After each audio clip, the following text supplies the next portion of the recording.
Hiya de Gallo. Let's take a look at what I found in the dollar bins. Okay, so my local shop. Well, I guess I'll back up just a touch. My local shop, well, two shops. The shop that kind of got everything going for me is I will shout out to these guys endlessly. Chimps Comics in Winona Lake, Indiana.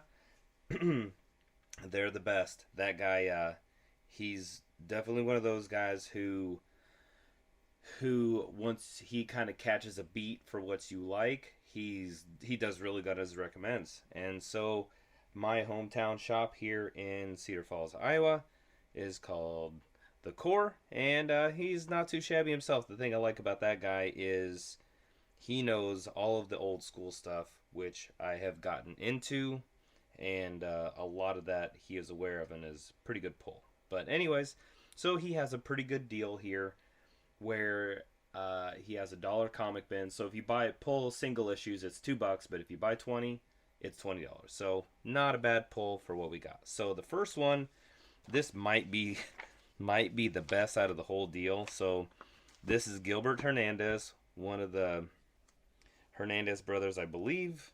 Yeah, I believe it's the Love and Rockets. And if it's not, it is sure it is sure stealing that vibe. And the cool thing is Peter Bagg did the cover for at least the first one, and this is a zombie story deal. And it the art in here. Listen. If you're making black and white comics, even if they kind of aren't that great, you're gonna pull me every time. Really cool stuff here. Again, this is a little bit older comic, thus because it was in the bin that was in, but pretty good pull here. And back when the zombie craze was a little bit harder, well, I guess I don't know a ton about Love and Rockets, so um, I don't know a ton about Love and Rockets to know if Fatima was one of the main characters that they just decided to spin off into her own universe, but pretty cool stuff. I do dig that cover, and here is a four shot. That's a four-shot series about one character going into the deal. But this is the whole thing by Pete Bagg here. Now, this might be a little bit tougher for me to get into. While I do dig black and white comics, and these covers are really fun, I this cartoony style just quite isn't my style. There might be some sarcasm and humor in here, that's the main pull of the comic. But again, this cartoony style isn't necessarily my thing. But I will absolutely give it a shot. He's Pete Bagg for a reason. So there's that. Okay, if you have any duck or funny animal comics in your bins, I'm gonna grab it. And the thing that is kind of a bummer with some of these is you don't know who exactly the author is. I'm guessing it's a Barks book, but it's kind of hard to tell. You look at the dates, but I don't see his name anywhere in here. But yeah. So it looks pretty decent. Give that a read. Um, yeah, pretty good stuff here. Oh, yep. There's a flyer for an upcoming deal. Okay, so we got some more Duck comics. Again, I'm not sure. Oh, this is great. Hmm. These posters in here, all the stuff that you used to be able to order on these. This is great. So the funny thing is about these old books, that the thing that's the best might be the advertisements in here. Look at all these. Look at all these T-shirts you could get. Do it in the dirt. Yeah, I'd love to have that T-shirt. That's pretty cool stuff. And then an old Hot Rod Ford there. Good stuff all the way around. Huh. Okay, now we get into David Lapham. Now, there's a run of these in here that I don't know if it's if these are four shots or if this is the number one of the number one, but looks pretty cool to me. And again, there's a lot of people who love David Lapham and a lot of stuff he does. I just got no context for the guy. But the thing that is neat, and not a point out that I caught, but I've seen other creators and comic book people talk about this. Um, Even though he's doing interesting things with the cover, this top part here looks exactly the same every single issue.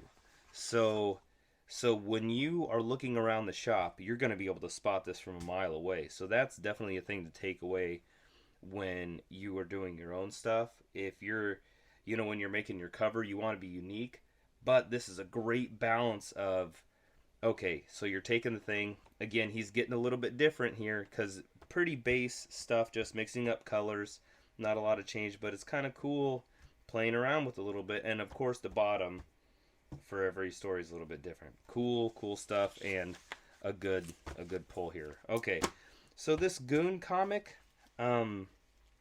this Goon comic, I don't know if it's any good or not. I've seen some of this stuff around. Uh, the art style isn't necessarily my thing, but there's a flathead Ford on there with a oh no, it's a small block Chevy. So there's small block Chevy with a with a supercharger on top of it. You're gonna get me to buy her. If you got a hot rod, hot rod anything on your cover, I'm gonna buy it. Although those are fuel injection stacks, mechanical fuel injection stacks, supercharger, but they're all old Fords, which is pretty cool. Let's flip through real quick. Does he? Oh, here, yeah, great. He's carrying the. Those things are heavy. Okay, so here we're gonna talk cars a little bit. So this is a funny thing. Well, there's these big rotors inside of there that compress air, and the idea, the more air you can get into a motor, the more power you're gonna get. But the funny thing is, the motor turns this over, and it takes a lot of horsepower to turn over this, which gives you more horsepower, which it's called parasitic power. And you talk about how heavy it is, how hard it is to turn over, but that looks pretty dang cool. And of course, yep, I would know those valve covers and head, or yeah, having the valve covers off of the head, and those rockers from anywhere. That is a small block Chevy if I ever saw one. Although he doesn't have, yeah, maybe he doesn't. Well, yeah, because he's got the lifter valley off of it. Yeah. Oh, well, look, we're going to talk cars a little bit, so if you don't like cars, that's tough. Oh, here, he's got the fuel injection stacks, mechanical fuel injection here with the Zoomy. So, again, another method of delivering fuel and fire to your car. So, yeah, all really cool stuff, and also in old Fords. Ha! That is that is a very specific art style right there. I think I'm still up on some of my names, so forgive me, but that feels very much like a Frazetta kind of deal with the colors in it and everything. Yeah, real good stuff. Of course, they're gonna have a drag race. Hmm. Wow, look at that. A Ford truck versus a hardtop. Cool. Wow, this is. Hmm. I thought it was gonna be all smash. Oh, okay. We got to talk about this. This is a nice surprise. Okay, so one of the guys, a couple of the hot rod heroes. Now, well, I guess this video is talking about cars. So, one of the hot rod heroes. I talk about Alex Toth a lot of times. Uh, Big Daddy Roth, Ed Roth. He, and this is a version of it, did these rat fink, or these monsters driving these hot rods. And so this is a take on that, which is really a cool representation of it. I love it, where usually you have a great big monster and there's a gear shifter sticking a mile up in the air and he's driving whatever hot rod it happens to be. Huh. What an... Oh, wow. Okay. Zero regret on this. I didn't... Oh, okay. And another... If we're going to get into tropes here, the flying eyeball is another... is like this hot... Like, kind of this greaser, dirty greaser kind of culture. Really good stuff. Wow, what a nice surprise. Oh, that's why...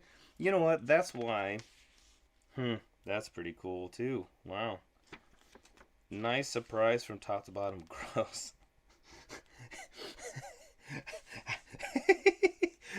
It's not so much gross as it just reminds me of allergy season. You ever had your eyes itch so bad? Oh, and if whoever drew this ever sees this stream, I really apologize. It just caught me funny. Oh man, good stuff though. You ever had an eye itch so bad? Oh boy. Wow.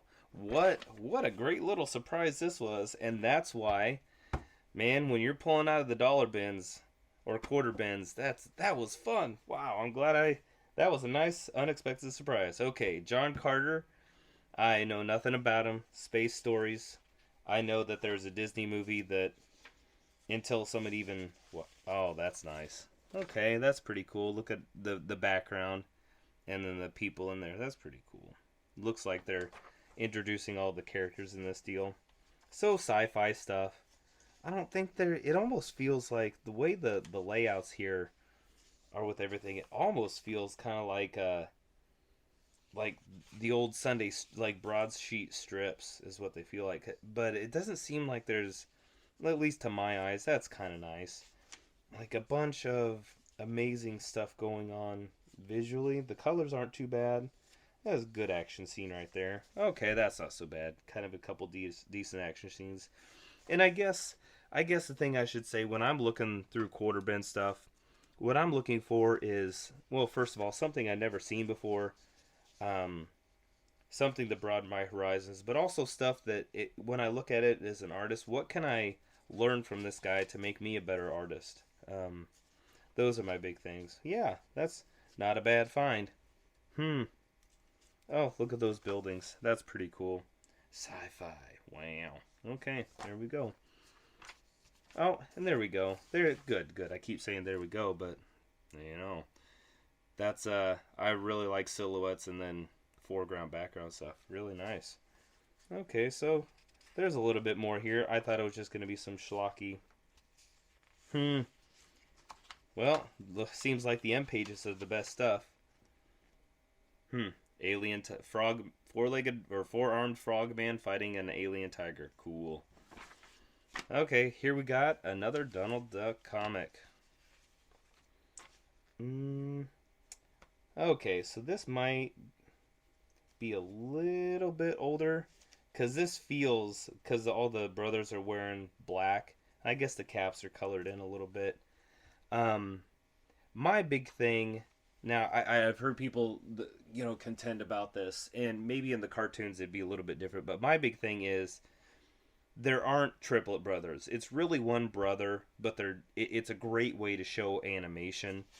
Let me see. Well, oh, okay. So very rarely, so they'll have all three brothers on the same page, and they're always in a little bit different angle from each other. So while he's looking this way, those two are looking that way, but one's clapping his hands with his, everybody's varied a little bit, and it's a cool deal. So where's a good example of really using the three brothers in an animation style? Because it's a good way to convey motion where you have three different characters each locked in a pose, but it's still the idea that the three of them convey motion because they're in different places in the deal. So yeah, this might be a good one. Here we go. Okay, so they're running. One brother is behind, one's giving Donald a drink, and the other one's leading the way. So that's really a pretty good example of how they use that. So yeah, this might be a Barks comic. It certainly feels like that. Hmm. And then back here, it's two comics. That's kind of nice. Oh wow, nice surprises today. Okay, so this Forbidden Worlds. This looked just crazy enough to me to like, well, let's shoot for a buck. We'll throw her in. So,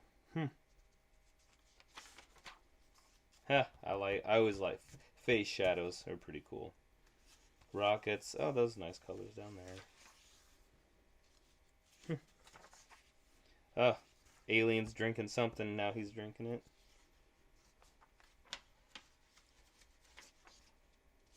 Yeah, not so bad.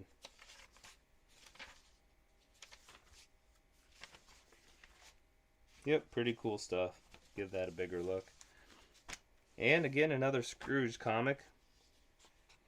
And boy, these are almost falling apart as I turn them. Yep, this might be another Barks. Hopefully all three of them are Barks comics. They certainly feel old enough. Wow. Look at these. Like I said, the fun part about these almost as much as the comic is the thing that you're looking at. Yeah, good use of silhouettes here. Lots of fun, man. Oh, going into outer space. Yeah, there's a pretty yeah. There's some pretty good adventure stuff going on here. Look at this. That's pretty good stuff. All right. Nice. And of course, split in half with something else. All right. Well, and of course, wah wah wah. brand new newer Wolverine the End. I mean, you got me because of the name. Wolverine is a little bit like Spider-Man, where he does all this dynamic stuff so that whoever's drawing him is always putting him in these gross motor poses. So between Spider-Man and Wolverine, they're both really good, like, if you're wanting to do figure studies, and especially for action. Generally, either of those comics are really good for anatomy, or how to do crazy anatomy. Yeah. Leather jackets and rain. Nothing too standoutish here, but, well, chewed up almost 17 minutes. Well, and until next time, one of the ways you can support your local is by seeing what they got in their throwaway bins. Anyway, until next time.